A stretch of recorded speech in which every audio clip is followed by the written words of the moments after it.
I think the theme that you saw at Munich over the last weekend is one where, the European countries feel they're united with the United States, but there's an underlying problem, which is people don't really think the Ukrainians can win.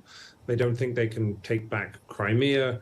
They don't think that they can probably push Russia out of the Donbass. So what we're talking about here is supporting Ukraine to put them in the best possible position for future negotiations. Now, you can argue the toss about that. You could say maybe the West could take a different and more aggressive line.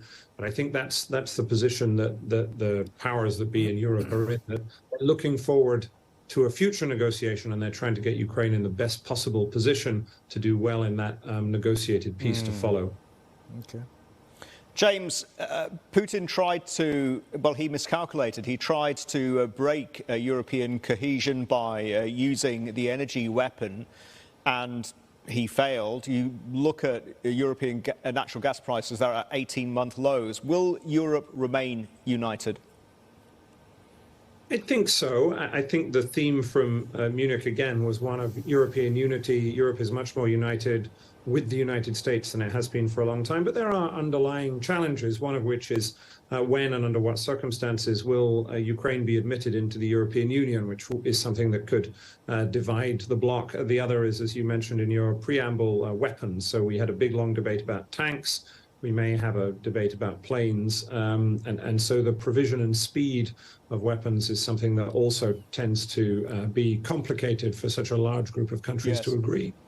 Is there any guarantee that more European tanks, European or American aircraft, warplanes will turn the tide against Putin? And what does that imply President Putin's next step would be? Is it going to be consistent with escalation using unconventional weaponry, or will he stick to scorched earth policy?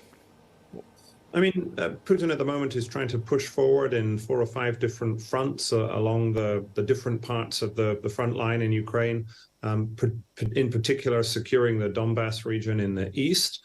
If Ukraine doesn't get more ammunition and support, then the odds of a successful Russian counteroffensive increase. But I think, in a sense, it's more likely that stalemate will continue, namely that Russia is not in a terribly strong position in those areas. Its mobilization bonus from bringing in more troops last year is largely complete. And as I say, Ukraine simply doesn't have the numbers and capabilities to launch a sort of victory strike of its own.